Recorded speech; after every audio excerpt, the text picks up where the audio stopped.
ल अब क्वाड गरौँ है त। क्वाडमा तिम्रो फर्स्ट क्वेसन के छ भन्दाखेरि काजमेटा फर्मेसन टेक्स प्लेस इन काजमेटा कहाँ भइरहेको थियो त तिम्रो डिप्लोटिनमा भइरहेको थियो। कहाँ भइरहेको थियो डिप्लोटिनमा। अहिले त पढाइसकेको छु मियोसिस अकरिङ। मियोसिस भनेपछि तिमीले के खोज्नुपर्छ सेक्स सेल खोज्नुपर्छ भनेको पोलिन मदर सेल। क्रोमोजोममा सेल डिस्टिङली इन क्रोमोजोम कहाँ देखिन्छ डिस्टिङली भन्दाखेरि मेटाफेजमा हो नि त। मेटाफेजमा चाहिँ तिम्रो चाहिँ क्रोमोजोम डिस्टिङली देखिन्छ बेस्ट फर क्यारियोटाइपिङ। बेस्ट फर क्यारियोटाइपिङ है त क्यारियोटाइपिङ है। अनि अर्को कुरा भनेको तिम्रो फर सेल काउन्टिङ है त सेल काउन्टिङ। अनि त्यसपछि एनाफेज भनेको चाहिँ best to study shape of chromosome study shape of chromosome. अब mitosis is clearly visible in mitosis भनेको चाहिँ के हो त सेक्स सेल चाहिँ हुनु भएन है त। भन्छ तिम्रो सबसे सेक्स सेल चाहिँ हुनु भएन के भनेको थिएँ मैले रुट एपेक्स र सुट एपेक्समा भनेको थिएँ ठिक छ। Smallest unit of the crossing over पढाइसकेको थिएँ। क्रसिङ वर भने चाहिँ reckon the when G one phase is operating and other are not operating. G one मात्र अपरेटिङ भएछ त्यसपछि एस फेज हुँदै भएन भने त्यो सेल कता गयो त जी नोटमा गयो। कता गयो जी नोटमा। साइनेप्सिस अकरिङ भनेपछि तिम्रो जाइगोटिन। साइनेप्सिस भनेको होमोलोगस क्रोमोसोम फर्मेसन हो नि त होमोलोगस हो नि त। अनि त्यसपछि the number of chromatids in the chromosome the metaphase. अब मेटाफेजमा चाहिँ तिम्रो यसको क्वेसन कस्तो हुन्छ भने मेटाफेज छ भने यो मेटाफेज माइटोसिसमा पनि हेर्ने मेटाफेज मियोसिसमा पनि हेर्ने त। माइटोसिसमा कस्तो हुन्छ मेटाफेजमा यस्तो हुन्छ। मेटाफेजमा कस्तो हुन्छ यस्तो हुन्छ। अनि त्यसपछि मियोसिसमा चाहिँ कस्तो हुन्छ त मियोसिसको मेटाफेज 1मा चाहिँ कस्तो हुन्छ यस्तो हुन्छ नि त तल र माथि हुन्छ नि त है। अब यहाँ के भनेको छ तिम्रो नम्बर अफ क्रोमोजोम भनिरहेको छ हेर त। नम्बर अफ क्रोमोजोम के छ त तिम्रो मेटाफेजमा चाहिँ के छ मेटाफेजमा के छ 1 छ के छ एउटा नम्बर अफ क्रोमेटिड भन्छ सरी क्रोमेटिड त कतिवटा छ क्या एउटा दुईवटा क्रोमेटिड छ है त।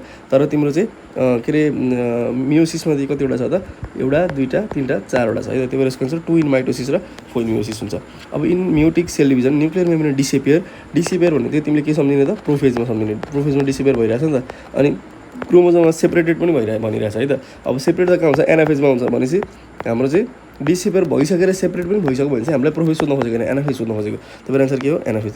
The 2 daughter cell are produce at the end of the meiosis. यसको एन्सर के हुन्छ यो बी हुन्छ है त। क्वेसन बुझ्छ 2 daughter cell are produce at the end of the meiosis जस्तो यो 2n छ है। अब मियोसिस भइसक्यो मियोसिस 1मा के हुन्छ तिम्रो एनएन हुन्छ के हुन्छ एनएन हुन्छ। अब त्यो मियोसिस 2मा के हुन्छ मियोसिस 2मा चाहिँ फेरि एन हुन्छ अनि फेरि एन हुन्छ फेरि यहाँ एन हुन्छ अनि एन हुन्छ है त। यो मियोसिस 2 हो मियोसिस 2 हो। मियोसिस 1मा के हुन्छ भने मैले क्रोमोजोम चाहिँ डिभाइड है त 2n बाट एन भयो नि त होइन। मियोसिस 2मा चाहिँ डिएनए हाफ हुन्छ डिएनए चाहिँ हाफ हुन्छ। तर हामीलाई क्वेसन के सोधेको छ भने 2 daughter cell are produce at the end of the meiosis 1। Meiosis 1को एन्डमा भनेको यहीँनिर रोकिदियो यहीँनिर मियोसिस 2 भएकै छैन। अनि त्यसपछि when compare to parent cell यो है प्यारेन्ट सेल विल ह्याभ भनेपछि यहाँ के भइरहेछ हेर त तिम्रो डिएनए त हाफ हुनै पाएको छैन डिएनए त सेम नै भयो है। तर क्रोमोजोम चाहिँ हाफ भयो नि त। त्यही भएर एन्सर के हो त तिम्रो सेम एमाउन्ट अफ डिएनए तर क्रोमोजोम चाहिँ हाफ हो है। अब न्युक्लियस हज द म्याक्सिमम साइज हेर न्युक्लियस म्याक्सिमम साइज चाहिँ इन्टरफेजमा हुन्छ किनभने इन्टरफेजमा चाहिँ के भयो त तिम्रो सेल डिभाइडै भएको छैन सेल ग्रो गरिरहेछ। सेल के गरिरहेछ सेल ग्रो गरिरहेछ भने चाहिँ न्युक्लियर हिस्टोसाइटोप्लाज्मिक रेसियो चाहिँ बढिरहेको के अरे तिम्रो चाहिँ घटिरहेछ है त। न्युक्लियर हिस्टोसाइटोप्लाज्मिक रेसियो घटिरहेछ है त। अनि न्युक्लियसको चाहिँ साइज चाहिँ एकदम बढिरहेको हुन्छ। न्युक्लियसको साइज चाहिँ तिम्रो एकदमै बढिरहेको हुन्छ किनभने सेल डिभाइडै भएको छैन। सेल डिभाइड भएपछि न्युक्लियसको साइज घट्ने हो नि त है। इन्टरफेजमा त प्रिपेयर मात्र भइरहेछ नि त। हुन्छ त फलोइङ एसोसिएट द सेल डिभिजनसँग एसोसिएट के हो त सेन्ट्रोल छ नि त ठिक छ। How many times cell divide भनेपछि 32 सेल बनाउनको लागि चाहिँ 2 to the power n = 32 गरेर n = 5 हुन्छ है त ल। अब त्यसो in which stage the centromere divide भयो भने यहाँ सेन्ट्रोमै डिभाइड भयो भने एनाफेज 2 अथवा एनाफेज अफ माइटोसिस हो। होमोलोगस क्रोमोजोम डिभाइड भयो भने एनाफेज 1 हो है त ल। एन्सर गरिहाल। द इनहेरिटेन्ट क्यापेसिटी भनेको सेलुलर टोटिपोटेन्सी हो त के हो सेलुलर टोटिपोटेन्सी हो। अनि interphase chromatin under electron microscope है त।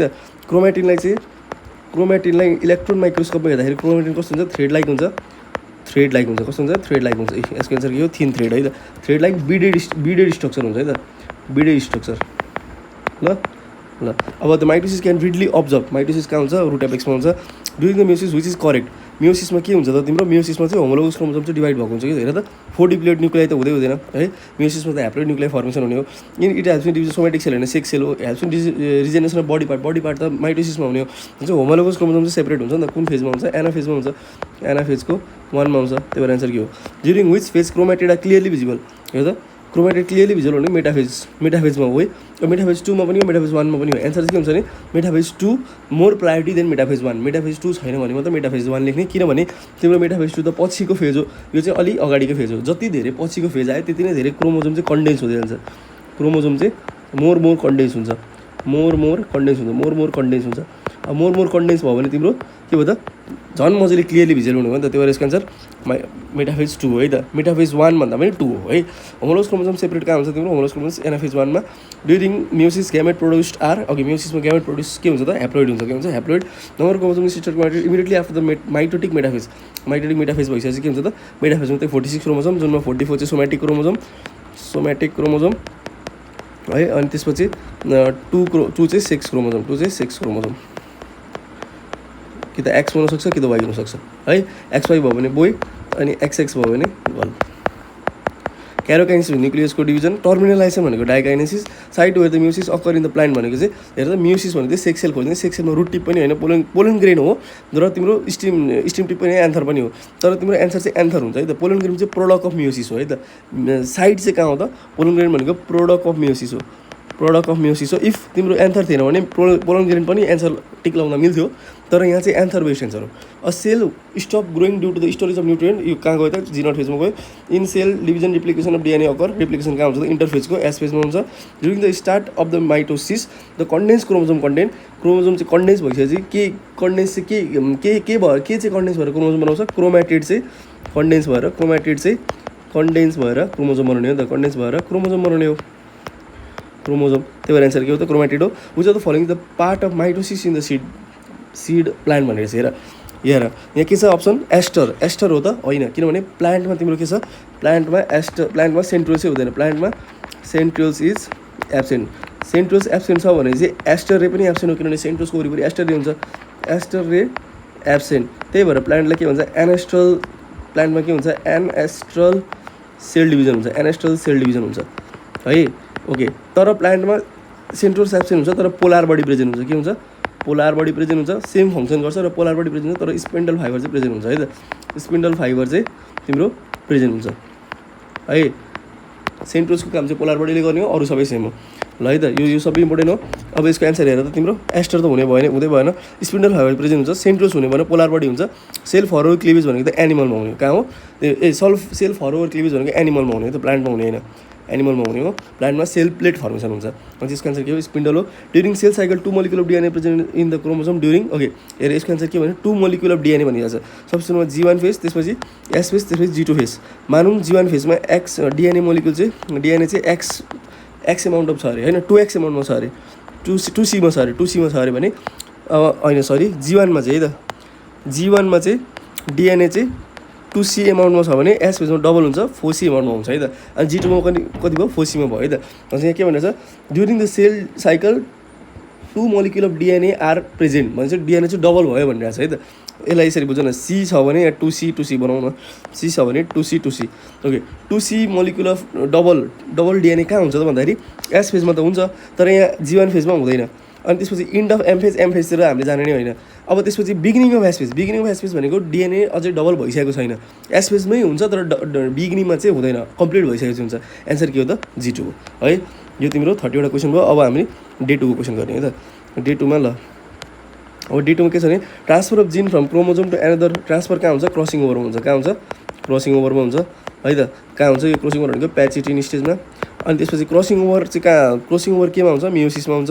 रेप्लिकेसन अफ डिएनए अकरिन भनेपछि रेप्लिकेसन कहाँ हुन्छ एस फेजमा हुने हो। द रिजन अफ एट्याचमेन्ट भनेको क्रोमोसोम कहाँ एट्याच हुन्छ काइनेटोकोरमा हुन्छ है पढाइसकेको छु। सेग्रिगेसन यो पढाइसकेको छु। सेग्रिगेसन त्यो के अरे मेन्डल्स फर्स्ट ल एनाफेज 1 र माइटोसिस के अरे नोट हेर सिधै भनिदिन्छु नोट हेर। The point it was crossing over भनेको chiasmata the phase of the cell in the nucleus and nuclear membrane clearly visible. Disappear भनेको प्रोफेज है। डिसेपियर भनेको प्रोफेज है त। अनि भिजिबल क्लियरली भिजिबल नोट हेर भन्दा नि भिडियो नै हेर न। भिडियो पनि सबै बनाइसकेको छु नि त मैले होइन। डिसेपियर भनेको प्रोफेज रिएपियर अथवा भिजिबल भनेको चाहिँ तिम्रो टेलोफेज ठ्याक्कै उल्टो छ टेलोफेज। अनि करेक्ट अर्डर भनेको यो भइहाल्यो है। लेप्टोप्टिन जाइगोटिनहरू chromosome become distinct and condense and nuclear membrane disappear. Nuclear membrane disappear कहाँ हुन्छ प्रोफेजमा हुन्छ तर क्रोमोसोम चाहिँ डिस्टिङ भइरहेछ। डिस्टिङ प्रोफेजमा त डिस्टिङ हुँदैन। भर्खर क्रोमेटिनबाट कन्डेन्स हुँदै क्रोमोसोम बनिरहेछ। त्यही भएर एन्सर के हो त मेटाफेज हो है त। के हो त प्रोफेज होइन मेटाफेज हो है त। के हो मेटाफेज हो है त ल। अब त्यसपछि किनभने कन्डेन्स पनि भनिरहेछ नि त कन्डेन्स त भइसकेको हुँदैन। सेन्ट्रोजोम भनेको सेन्ट्रोस भन्न खोजेको त यो। सेन्ट्रोसले के बनाउन हेल्प गर्छ formation of spindle fibre shortage phase के हो त भन्दाखेरि सर्टेज फेज चाहिँ तिम्रो G2 एम फेज हो, एम फेज हो सर्टेज फेज। त्यसपछि इन्टर फेजमा पनि सर्टेज फेज चाहिँ कुन हो त G2 हो। यो त मैले सबै नोटमा लेखिसकेको छु, भिडियोमा पनि भनिदिइसकेको छु। यसको सिक्वेन्स यो the main significance of M phase भनेको चाहिँ एम फेजले चाहिँ सेपरेसन गर्नमा हेल्प गर्छ। त्यो यसको answer physical separation of the replicated DNA. एकचोटि डिएनए डबल भइसकेको डिएनएलाई चाहिँ एनाफेजमा चाहिँ सेपरेट गर्ने काम गर्छ। त्यही भएर रेप्लिकेटेड डिएनएलाई चाहिँ सेपरेट गर्ने काम चाहिँ एमफेजले गर्छ। टर्मिनलाइजेसन डाइकाइनेसिस माइटोटिक पोइजन भनेको पढाइसकेको छु, कोल्चिसिन हायर। त्यसपछि at which stage the chromosome arrange in equator metaphase. Meiosis bivalent कहाँ फर्मेसन हुन्छ भनेको चाहिँ बाइभ्यालेन्ट इज क्वेसन हेर त in meiosis bivalent is attach to spindle fibre है त। भनेको स्पिन्डल फाइबर चाहिँ केमा आएर एट्याच हुन्छ भनिरहेको छ भने चाहिँ के हो त काइनेटोकोर हो। The amount of DNA double in which plus S phase the at which stage the mitotic division formation of daughter nuclear takes place. Okay हेर त के भनेको छ at which stage of mitotic division formation of daughter nuclear. हेर है त भनेको तिम्रो मेटाफेजमा इक्वेटरमा बस्छ, एनाफेजमा सेपरेट हुन्छ, तर पुरै डटर न्युक्लियर बनिसक्न चाहिँ तिम्रो लास्ट टेलोफेजमै हुन्छ है त। कहाँ हुन्छ लास्ट टेलोफेजमा चाहिँ पुरै डटर न्युक्लियर बनिसक्छ। एनाफेजमा चाहिँ खालि सेपरेट मात्र हुने हो, कहाँ हुने हो सेपरेट मात्र। यसको एन्सर के हो टेलोफेज।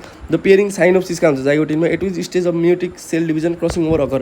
क्रसिङ ओभर भनेको प्याचिटिनमा सिस्टर क्रोमाटिड्स कम्प्लिटली सेपरेट भनेको एनाफेजमा भइहाल्यो है। त्यसपछि क्रोमोजोम एलाइनेड इक्वेटर मेटाफेजमा यहाँ त कहाँ छ एन्सर ए सरी यो क्वेसन होइन। विच अफ द फलोइङ मेटाफेजमा चाहिँ इक्वेटरमा हुन्छ ब्याक्टेरिया। यो क्वेसन हो bacteria divide in every 1 minute each 1 मिनटमा चाहिँ ब्याक्टेरिया डिभाइड हुन्छ है त। ब्याक्टेरिया के हुन्छ डिभाइड हुन्छ।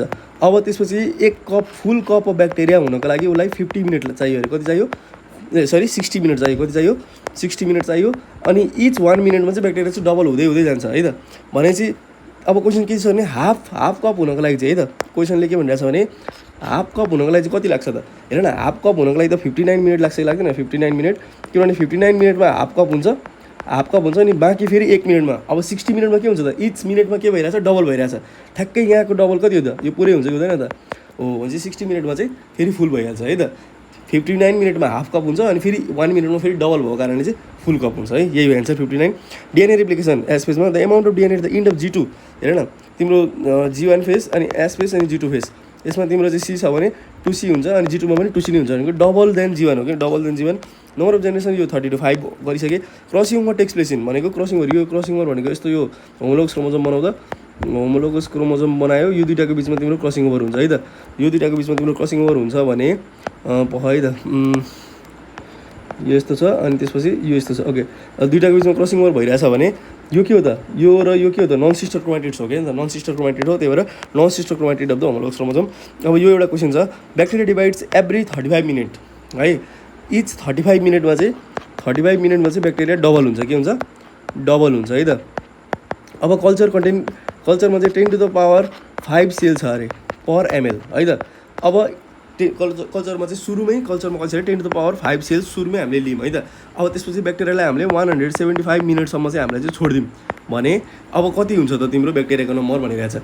सुरुमा कति थियो 10 to the power 5 सेल थियो है त। इच 35 मिनटमा चाहिँ ब्याक्टेरिया डबल हुन्छ अनि हामीले छोड्यौँ कति 175 मिनट भनेपछि 175 मिनट हामीले छोड्यौँ अनि इच 35 मिनटमा डबल हुन्छ अनि डिभाइड बाई 35 गर्दाखेरि कति हुन्छ 5 हुन्छ कि हुँदैन त हो भनेपछि ब्याक्टेरिया चाहिँ कतिचोटि डिभाइड गर्यो त 5 चोटि डिभाइड गर्यो नि त। भनेपछि 5 भनेको अब एकचोटि डिभाइड हुँदाखेरि ब्याक्टेरिया कतिवटा हुन्छ एउटा सेलबाट डिभाइड हुँदाखेरि ब्याक्टेरिया कतिवटा हुन्छ 2वटा हुन्छ कि हुँदैन 2वटा हुन्छ। त्यही भएर 2 to the power 5 भनेको 32 भनेपछि एन्सर 32 अनि पहिला कति थियो त 10 to the power 5 भनेपछि एन्सर 32 को 10 to the power 5 सेल हुन्छ। 8 मियोसिस सेन्ट्रोमेर सेपरेसन कहाँ हुन्छ सेन्ट्रोमेर सेपरेसन भन्ने बित्तिकै जहिले पनि एनाफेज र एनाफेज 2मा नट इन एनाफेज 1। एनाफेज 1मा चाहिँ के भन्ने त होमोलोगस क्रोमोजोम सेपरेसन के भन्ने होमोलोगस क्रोमोजोम सेपरेसन ल। अब मैले सबै भिडियोहरू गराएँ होइन तिमीलाई मैले थ्योरी पनि पठाएँ त्यसपछि यता माइटोसिसको पठाएँ म्युसिसको पठाएँ अब क्वाड पनि पठाइसकेँ है त। यो क्वेसनहरू भनेको भेरी इम्पोर्टेन्ट क्वेसन हो। तिमीलाई सबै यो क्वेसनमा पास्ट क्वेसन कभर भएको छ। तिम्रो यता बिपिकेएसएस पनि कभर भएको छ, आइएमको पनि कभर भएको छ, त्यसपछि एमओईको पनि कभर भएको छ, केयुको पनि कभर भएको छ, इन्डियन एमएससीको पनि कभर भएको छ है त। भनेपछि यति क्वेसन गर्दाखेरि तिमीलाई इनफ पुग्छ। त्यही भएर अरू कतै पनि जानु पर्दैन। यति नै क्वेसन तिमी प्र्याक्टिस गरिराख। थ्योरी पढ, थ्योरीबाट कन्सेप्ट बुझ, यो क्वेसनहरू गर ल। Thank you.